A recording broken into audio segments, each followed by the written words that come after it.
रंजना कभी ब्रश नहीं करती थी।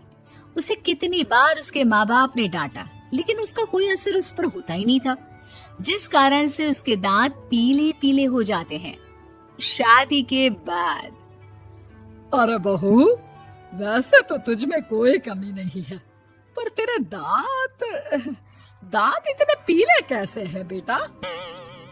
कैसे मतलब? कोई सर्जरी थोड़ी ना कराई है। वो तो क्या नाम, मैं ब्रश नहीं करती थी तो पीले हो गए। अब क्या करूं? आप कहें तो लाल करवा लूं या फिर काले? यार ये क्या है, क्यों माँ से लड़ रही हो? लड़ रही हूँ? अरे मैं लड़ रही हूँ या ये बोल रही है कि दांत पीले हैं, पीले। अरे तपस्या थोड़ी ना की है इन्हें पीले करने के लिए। बकायदा ब्रश नहीं किया है 20 साल तक, तब जाकर। छी, कैसी बात कर रही हो? ये उस वक्त तो पीले नहीं थे जब हम लोग तुम्हें देखने आए थे। अरे तब साफ करवा लिया होगा डेंटिस्ट के पास जाकर। अब देखो कैसे पीले पीले लग रहे हैं।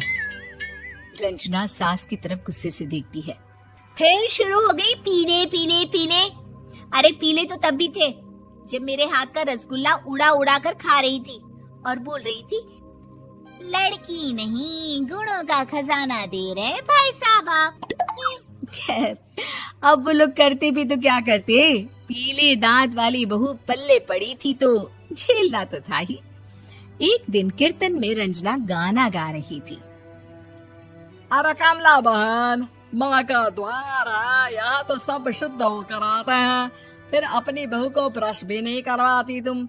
दूर से पीले पीले दांत भक्ति में बाधा उत्पन्न कर रहे हैं। अरे कोई 2 साल के बच्चे थोड़ी ना लेकर आई हूँ मैं बहू बनाकर। अच्छी खासी लड़की है, अरे कैसे करवाऊं ब्रश? ये तो उसे खुद करना चाहिए ना। अब माँ बाप तो इसके जैसे तैसे निपटा दिए, ये नहीं सोचा कि सास कैसे संभालेगी।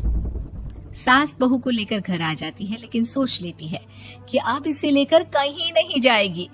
अगले रोज बहू कहती है, अरे क्या हो गया, मंदिर नहीं जाना क्या? कीर्तन का वक्त हो रहा है। मेरी मधुर वाणी से कान्हा जी जागते हैं और सोते हैं। आप तो जानती है ना उनकी भक्ति में कितना मन लगता है मेरा। वो क्या है ना, तबीयत ठीक नहीं लग रही है मेरी, आराम करूंगी मैं। तबीयत ठीक नहीं लग रही? अभी तो मिथुन के गाने पर नाच रही थी आप, और अब बोल रही है कि तबीयत ठीक नहीं लग रही। अरे भक्ति में मन लगा लो सासू माँ, ऊपर जाना है, क्या मुंह दिखाओगी आप? हाँ? सास को बहू की बात पर गुस्सा आ जाता है। मैं क्या मुंह दिखाऊंगी, इसकी चिंता तो ना कर, समझी? अपने मुंह की चिंता कर, जो ये पीले पीले दांत लेकर हर जगह पहुंच जाती है। पता है लोग कितना मजाक बनाते हैं। ना जी ना, मैं नहीं जाना कहीं तेरे साथ। तो ये बात है। कोई ना, मत जाओ, मैं अपने कमरे में ही बैठकर भक्ति कर लूंगी। ऊपर वाला दांत थोड़ी ना देखता है, मन देखता है, भावना देखता है। और अरे बस बस, तू सब कुछ दिखा, बस ये सफेद चमकदार दांत ना दिखाना किसी को, है? जा यहाँ से। बहू को सास की बात का कोई फर्क नहीं पड़ता, वो तो जैसी थी वैसी ही रह जाती है। सुबह नहाकर किचन में खाना बनाना, फिर खाना खाना, कीर्तन भजन करना और सो जाना। एक दिन, माँ जी मैं सहेली के घर जा रही हूँ, शाम को लेट आऊंगी। हाँ हाँ तो जाना, मैंने कौन सा तेरी आरती करनी है घर पर बैठकर। रंजना सहेली के घर जाती है, जहाँ वो पार्टी में जाने की तैयारी कर रही होती है। अरे शिखा, कहाँ जाने की तैयारी कर रही है? मैं गलत वक्त पर आ गई क्या? अरे नहीं यार, उल्टा सही वक्त पर आ गया। मैंने ये साड़ी और ज्वेलरी निकाली है यार, शाम को इनके ऑफिस की एक पार्टी में जाना है। बताना कैसा लग रहा है ये सब? नहीं यार, इस ड्रेस के साथ तो वो वाली ज्वेलरी अच्छी लगेगी। हाँ हाँ सही बोल रही है, मैंने ध्यान ही नहीं दिया। वैसे तो हमेशा से मस्त फैशन सेंस रखती है। तो बड़ा जाती होगी ना पति के साथ पार्टी में। रंजना कुछ नहीं बोलती, बस सोचती है कि यार काश ये बात सही हो जाती। पर मैं क्यों नहीं जाती पार्टी में? क्या इन लोगों की कोई पार्टी होती नहीं होगी? रंजना घर आती है और रात में पति से सवाल करती है, एक बात बताइए, आप मुझे किसी पार्टी में क्यों नहीं ले जाते? क्या आपकी यहाँ ऑफिस में पार्टी नहीं होती? पति बेचारा क्या कहता कि दांत पीले हैं तुम्हारे इसलिए।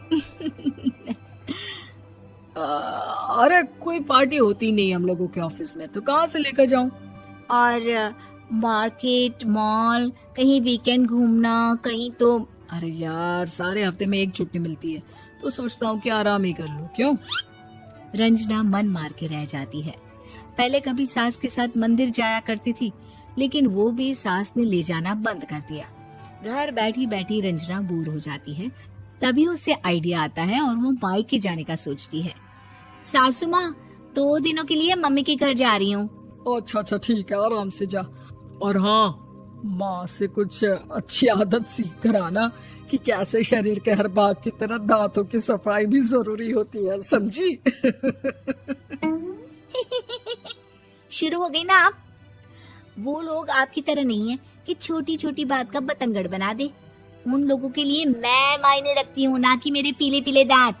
रंजना माँ को बिना बताए उन लोगों को सरप्राइज देती है, लेकिन जैसे ही वो दरवाजे पर पहुंचती है, अंदर देखती है कि घर वाले कहीं जा रहे होते हैं। अब माँ, काश रंजना दीदी के दांतों वाली प्रॉब्लम नहीं होती, तो वो भी हम लोगों के साथ चलती ना बुआ जी की बेटी की शादी में। हाँ बेटा, लेकिन अब उसे कौन समझाए कि उसको उसके पीले दांत नहीं दिखते, लेकिन उसके आसपास के लोगों को कितना एम्बैरेसिंग फील कराते हैं।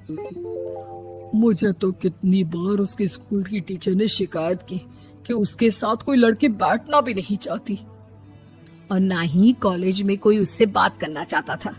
लेकिन पता नहीं क्यों उसे ये बात समझ में ही नहीं आती। कोई कमी नहीं है उस लड़की में, बस यही कि दांत पीले हैं। वो तो भला हो जीजा जी और उनकी माँ का, जो दीदी को जैसी है वैसे ही रखा हुआ है। रंजना को अपने घर वालों की बात सुनकर बहुत दुख होता है।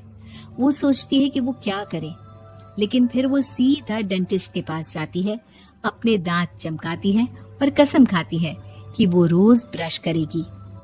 अरे क्या हो गया? तुम तो 2 दिनों के लिए गई थी ना, पर कोई ना, अच्छा है, चलो आ गई तो। रंजना सास के सामने आकर खड़ी हो जाती है और पूरी स्माइल करती है, उसके चमकदार दांतों को दिखाती हुई। हैं? चले मंदिर? माँ, मुझे माफ कर दीजिए, मैंने आप लोगों को बहुत एम्बैरेसिंग फील करवाया। मैं आज से रोज ब्रश करूंगी।